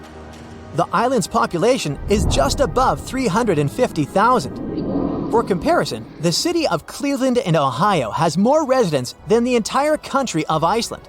But the size doesn't always matter. Remember Euro 2016? When England lost to Iceland 2-1, their players became stars overnight, but Icelanders are closer to the stars than you think. The country has a space agency. Yeah, you heard it correctly. Now, this agency actually consists of two people who are trying to promote Iceland as a terrestrial analog to Mars. In short, this means that Iceland looks a lot like the Red Planet. The local duo wants to get space scientists to choose Iceland as a training ground for future astronauts. Their biggest argument is that it's cheaper. Sending people and equipment into space is expensive. Duh! According to Elon Musk, SpaceX launches cost around $2 million. That's way less than a typical NASA launch. A large portion of space research takes place back on Earth. Antarctica is ideal for studying cold and desolate places in outer space. Hawaii is perfect for exploring lava tubes and the composition of rocks. Just imagine the logistics behind going to both of these regions at the same time. This is where Iceland comes into play. It has diverse habitats that are relatively close to each other. So what exactly will future Mars-bound astronauts do in Iceland? To answer this question, let's travel back in time. Nevada wasn't the only place NASA's astronauts visited more than half a century ago. They prepared for walking on the surface of the moon in Iceland too. Their primary objective was collecting rock samples. These can mainly be found near volcanoes and lava fields, and Iceland has plenty of those. Around 60% of the local landscape is rocky and rugged. This makes the island the size of Kentucky feel like another planet. Add that to the fact that 80% of Iceland is uninhabited, and you get the perfect playground for astronauts. And there's another similarity with Mars. In summer, it can seem as if the sun never sets in Iceland. Locals go shopping at 3 a.m. In June, for example, the night can last only 2 hours. Sounds like a perfect open-air party destination. Well, not really. Who would want to party at a freezing temperature of 42 degrees Fahrenheit? That's the average low air temperature in June. Future astronauts spent weeks in Iceland, trying to adjust to these strange conditions. This helps them prepare for the long days on Mars. This is not a figure of speech, since days on the Red Planet are longer than the ones on Earth by 40 minutes. That's not much, considering the length of days on other planets. On Jupiter, a day is over in just under 10 hours, while a day on Venus equals 243 Earth days. But let's first land on Mars and then think of other planets, shall we? Have you been doing some math in your head? If one day on Mars is 40 minutes longer than on Earth, then how long is a Martian year? Nope, I'm willing to bet your calculations aren't correct. You forgot to factor in an important detail. The planet is farther from the Sun than Earth. This means that a year on Mars lasts 687 days, nearly twice as long as a year on Earth. Sorry, future astronauts, you'll get a birthday cake once every 2 years. There's another minus to the red planet, literally. The planet's average temperature is minus 76 degrees Fahrenheit. Makes Iceland's climate feel like the tropics, huh? Despite these extreme weather conditions, scientists believe that water once flowed on Mars. And where there's water, there's life. That's why NASA scientists lowered the tiny rover in the middle of a crater that they suspected was once a lake. This is where it stands the greatest chance of finding evidence of life. What about life forms on Mars? Looks like it's not science fiction. The planet has polar caps like Earth, and that's not all. Scientists believe they've even detected snowfall on Mars. Its atmosphere is 100 times thinner than that of our planet. It isn't a breath of fresh air, but it isn't extremely inhospitable like other planets. On Venus, it rains acid, and the temperature is high enough to melt lead. And on Jupiter, there are gigantic storms that rage on for centuries. Makes you fall in love with the blue planet all over again. Even Iceland sounds fun at this point. You might even want to learn Icelandic. If you're successful, then you can even read Old Norse, the language of the Vikings. And you'll know 100 words for wind. This will come in handy as wind speeds on the island can reach up to 40 miles per hour. Out in the open, you have to hold on to a fence or a signpost to stay on your feet. Iceland's climate will make you think twice before moving there. But for astronauts preparing for another world, this place is perfect. Iceland is equally impressive underground. In fact, the island might hold the key to sustaining human life on Mars. The surface of this planet is not very hospitable. The soil is poisonous and abrasive. It can easily cut through an astronaut's suit. But underneath the ground, the living conditions are more tolerable. And Iceland has a real-life model of this potential underground dwelling: lava tubes. Long tunnels carved out by lava making its way to the surface. These maze-like corridors are perfect human habitats. And they're cost-efficient. Nature had already built them for us. Future astronauts can walk through similar lava tubes in Iceland. Who knows? One day their cautious steps might turn into giant leaps for mankind. 80% of what's deep inside the world's oceans remains hidden to this day. That's because the ocean covers 70% of the planet's surface, and we only have access to a small portion of that. We can clearly see around 3 miles deep down inside the ocean. So it's no surprise that our most recent discoveries when it comes to wildlife come from the ocean. I mean, there's a lot to explore, like this new shark species called the Genie's dogfish, or the longest animal ever found, a 154-foot-long jellyfish, which we just stumbled upon earlier this year in Australia. Somewhere in the Arctic and Antarctic seas, a strange phenomenon appears, confusing people to say the least. It's called frost flowers, but they're not plants at all, merely ice crystals. Frost grows on the long stem plants that manage to break the thin layer on the surface of young sea ice. Frost flowers aren't just made of water, though. They have a variety of microorganisms within, making them a small temporary ecosystem. Turns out we don't have volcanoes just on the visible surface of the Earth. Submarine volcanoes are just as disruptive to their surrounding wildlife. If the data we have so far is correct, the ocean has the most productive volcanic systems on Earth, most of them being on average 8,500 feet below the surface of the water. A maelstrom, a powerful and at times dangerous whirlpool, is a source of nightmares for seafarers to this day. What sets a maelstrom apart from other whirlpools is that it comes in an extraordinary size and force. It's so powerful, it can even put larger ships in a lot of trouble. One of the most famous of them is called Naruto, and it's located near Awaji Island. Its tides move in and out from 8 to 12 miles per hour twice a day, making it one of the fastest in the world. The sinking of the Titanic is the historical event that made icebergs famous, am I right? Well, sometimes these icebergs even come with colored stripes. They can be brown, black, green, yellow, and blue. Obviously, they're called striped icebergs, and they get their colors from various natural reasons, like the blue ones, for example, which turn up when the ice melts and freezes back up very quickly. If there are green stripes in the iceberg, it probably means it has some algae stuck somewhere in there. Other more earth-tone colors, like brown, yellow, or black, have other things to blame, like sediments the seawater picks up before freezing. Back in March 2019, scientists stumbled upon one of the most baffling phenomena ever to be found in the sea. During the exploration of one of the underwater volcanoes, they noticed what looked like a small lake, which was upside down. It was at least 6,500 feet below sea level. If you think that doesn't make any sense, well, that's because it's not real. Turns out it was nothing more than an optical illusion generated by the liquid in these upside-down pools. It gets up to 320 degrees Fahrenheit hot, and is made of some harsh chemicals like sulfur and metals, which makes the illusion possible. The world's largest waterfall is also safely tucked underwater. It's located beneath the Denmark Strait, a portion of water that stands between Iceland and Greenland. If you suddenly grow fish gills, dive in there, and manage to comfortably breathe underwater, you'll be able to see a series of waterfalls that begin at 2,000 feet under the surface, but then drop down to a depth of 10,000 feet.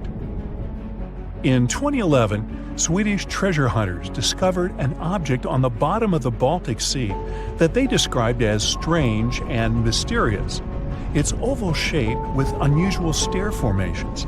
The head of the team who made the discovery supposed it must have been constructed tens of thousands of years ago, even before the Ice Age, and could have been part of the underwater city of Atlantis.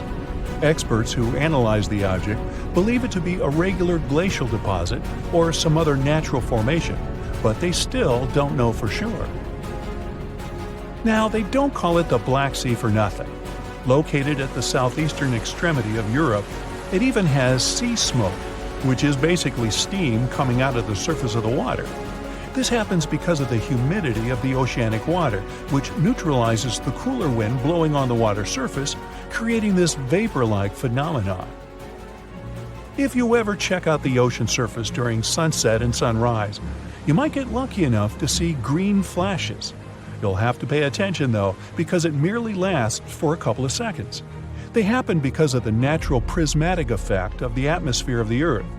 During sunsets and sunrises, light emerging from the sun gets diverged into multiple colors, a process that looks like there's a green flash emitted by the water. Red tides do happen a lot of times, and although there's no need to panic when you see one of those, you still must be careful. The technical term for this phenomenon is algal blooming. It happens when there's a rapid growth or blooming of algae in the waters of the ocean. Because of the chemicals these algae contain, they may be trouble for birds, animals, and even humans. So don't be so quick to jump into the waters should you ever experience it. Octopuses and squid have a special trait that sets them apart from other sea creatures. They have 3 hearts. Wow, Valentine's Day must be very special for them.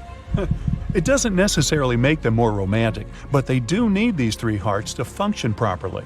They have one major heart that helps with circulation all around their bodies, and 2 bronchial hearts that are responsible for pumping near their gills.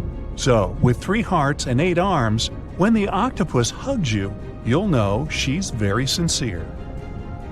Based on a study published in 2013, dolphins have names for each other, particularly bottlenose dolphins, which have their own special whistles, just like human names.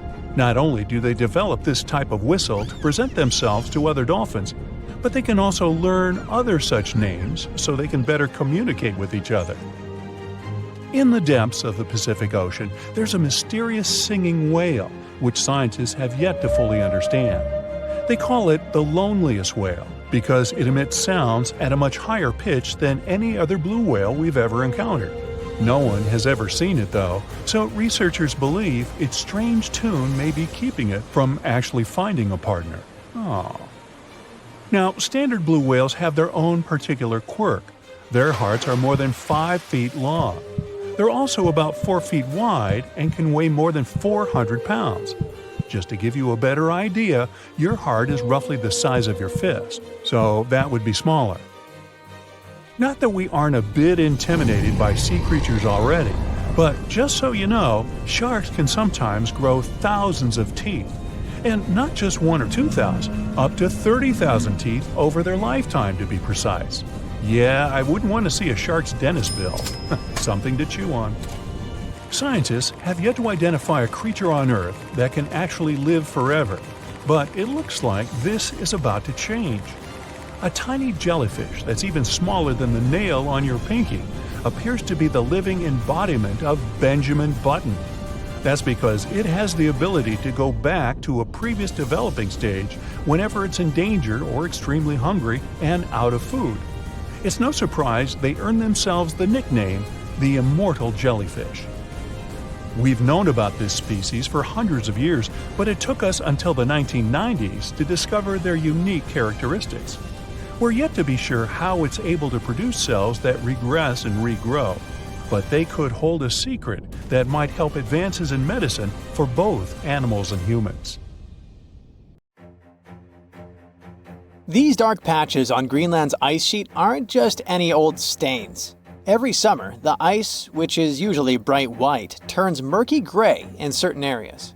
This so-called dark zone was a huge mystery for a long time, until some studies discovered that this weird transformation was connected to the odd appearance of red, green, and brown-colored algae. The scariest part is that this algae bloom keeps growing. The dark zone is getting darker, and terrifying microbes might start appearing. Now, the rest of the world should be concerned. The Greenland ice sheet is like a massive ice blanket that covers around 80% of the island. It's so thick that it holds about 8% of the world's freshwater ice. For most of the year, the ice looks like a giant untouched white sheet stretching over the land. But when summer rolls around and temperatures start to rise, things begin to change. The ice melts, revealing rocky areas along the coast. And as you move further inland, that once smooth white ice becomes darker. This is the dark zone, and it covers an area of around 248 miles in length and 62 miles at its widest point. This weird phenomenon happens basically for two reasons. The first one is black carbon. Just like dust that builds up on your bookshelf, the ice in Greenland has the same issue. The wind carries a mix of dust and soot to this icy area. But unlike your bookshelf, you can't just wipe it off with a cloth. In Greenland's case, this dirty mix settles on the ice and sticks around for thousands of years. So, the dark zone is basically covered in a fine layer of dust that's built up over time. Back in 2014, researchers analyzed this dirty mix and found that the darker ice areas were filled with black carbon. This black carbon didn't just appear out of thin air. Well, actually, it sorta did. Scientists believe it mostly comes from smoke produced by wildfires in northern Canada and Alaska somewhere in the past. As you might guess, black carbon is black, which is why it makes the ice look darker. Now, the second big reason for the Greenland ice sheet's summer makeover has to do with those algae we mentioned earlier. We're mostly talking about two types of it, the Ancylonema alaskana and the Ancylonema nordenskjoldii. Both of them love cold water regions. During winter, they stay in a dormant state deep within the ice.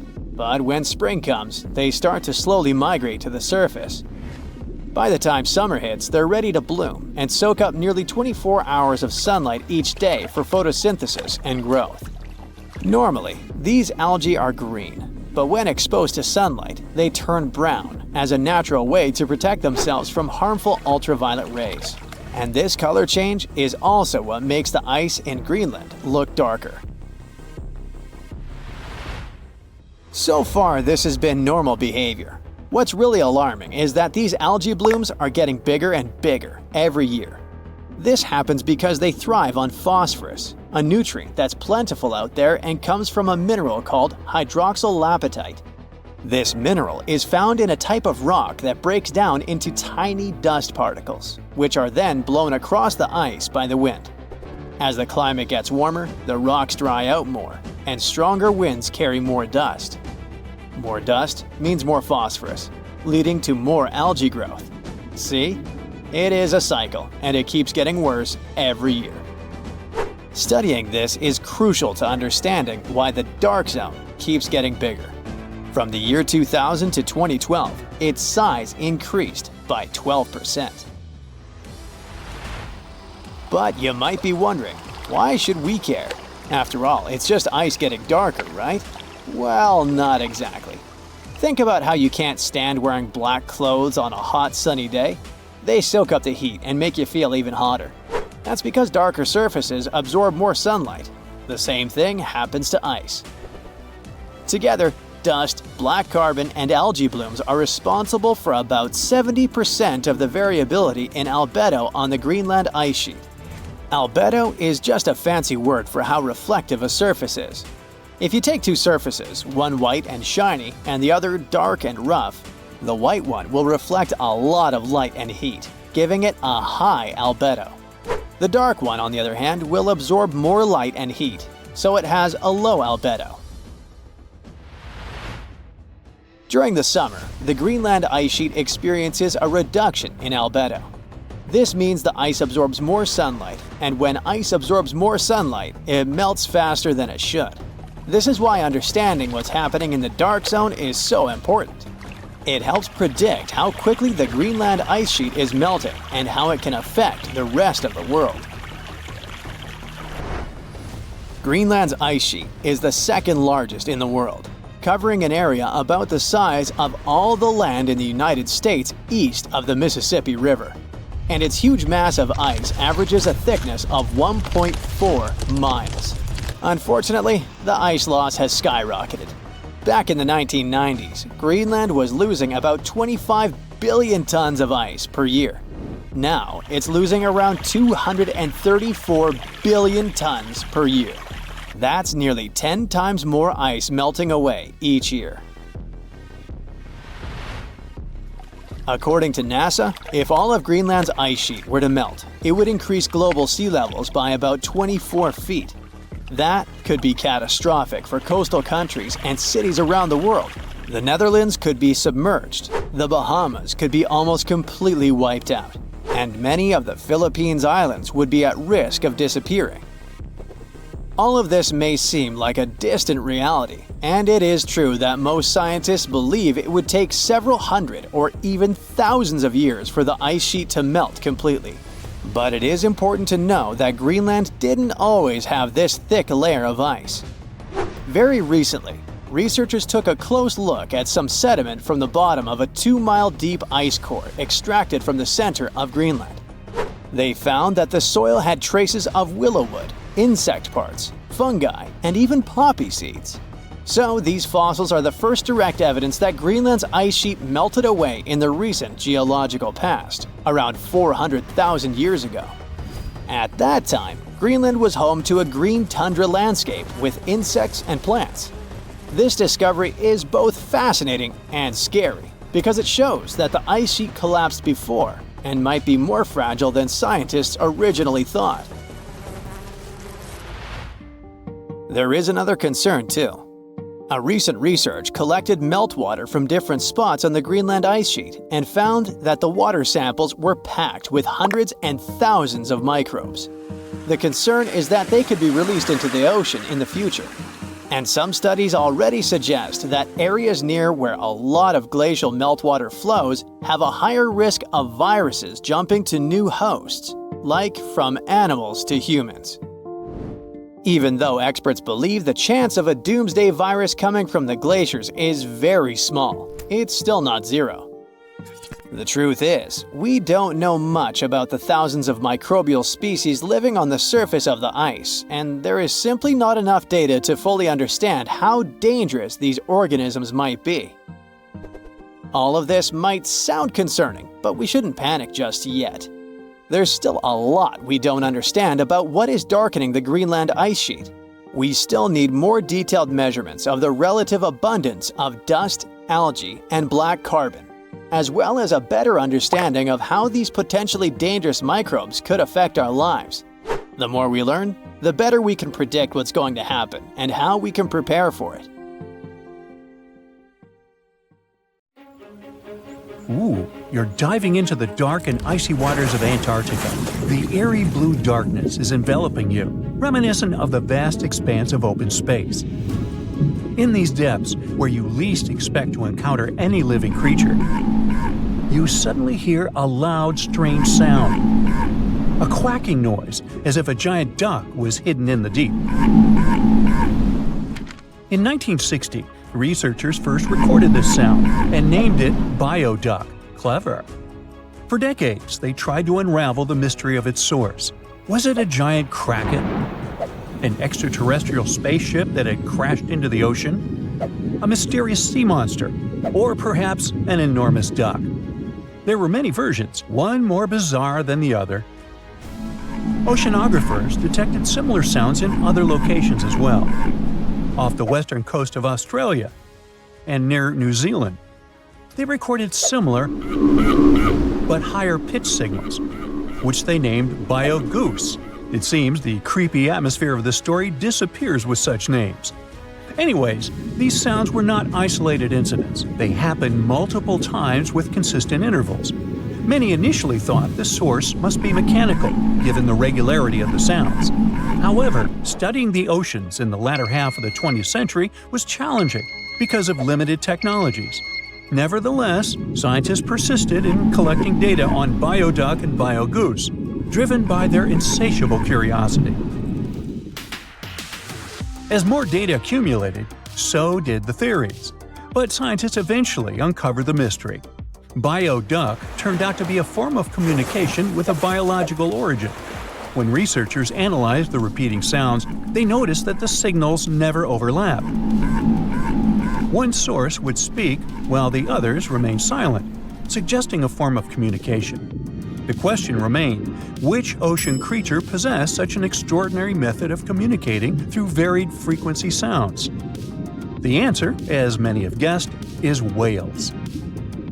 Scientists compared the bioduck sound from Antarctica with the calls of minke whales and found striking similarities. The biogoose sounds from the waters off Australia and New Zealand likely belong to other species or very young minke whales.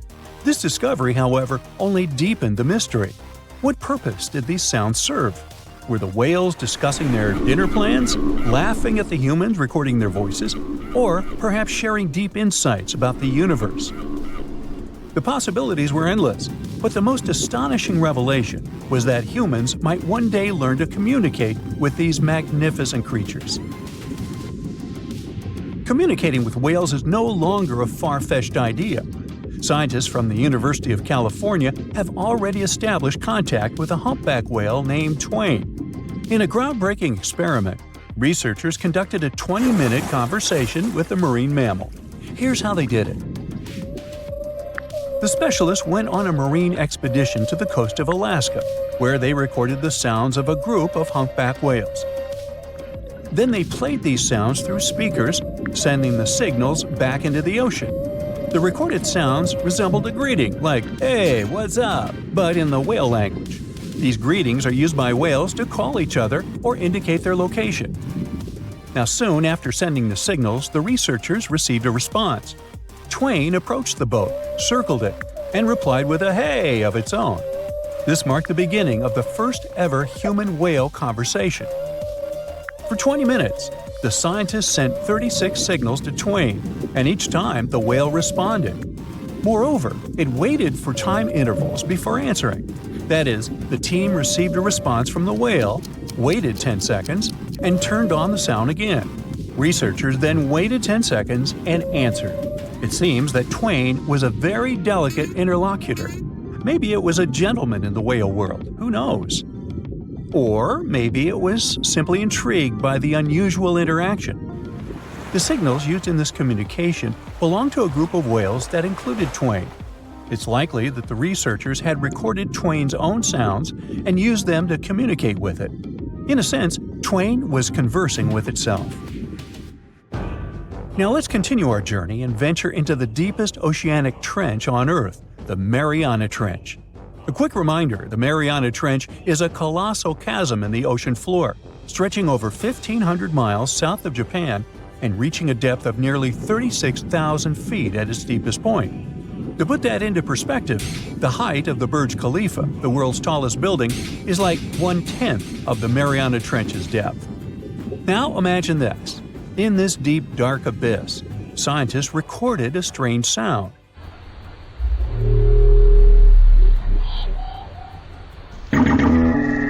Unlike bioduct, this sound resembled something from a science fiction movie, a low rumble, followed by a metallic ping, reminiscent of the sounds made by spaceships in sci-fi movies. Researchers named this mysterious phenomenon biotwang noises.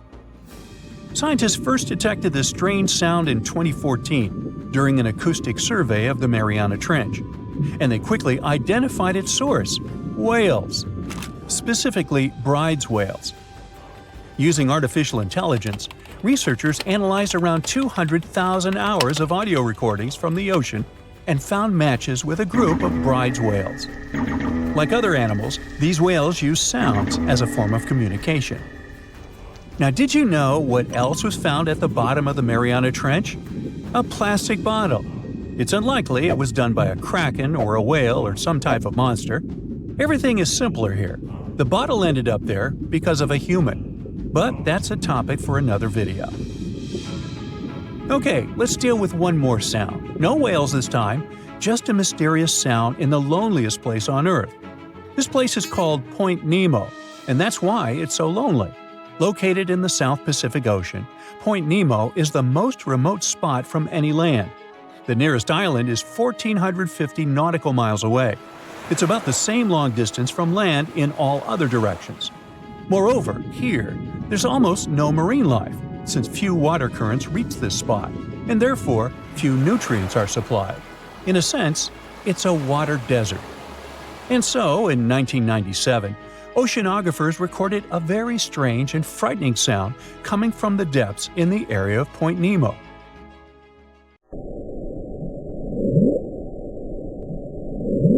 It was something gigantic and scary. People called it the bloop. As soon as journalists found out about this phenomenon, people around the world began to invent the most fantastic versions. The most popular of them was that the sound source was a giant sea monster, kraken, or some other creature. The hype around the bloop didn't last very long. Scientists managed to find out the nature of the mysterious noise. It turned out it belonged to an iceberg. When they crack and collapse, they create powerful ultra-low frequency sounds that can be heard from a very long distance. To confirm this version, scientists recorded the sounds of other icebergs and heard something similar to the bloop. Oh, by the way, Point Nemo is so lonely that space agencies drop out-of-service satellites here. Space objects just fall in the water. There's a 99% chance that no animal or human will be harmed by falling debris in this lonely place. That's why many people call it the satellite cemetery. But what if, someday, a spaceship from another planet falls here? What if it has already fallen in Point Nemo and sometimes emits an emergency signal that breaks through the ocean? Ooh. All the mysteries you have heard have already been solved. How about we end this video with a mystery that still baffles scientists? Meet upsweep.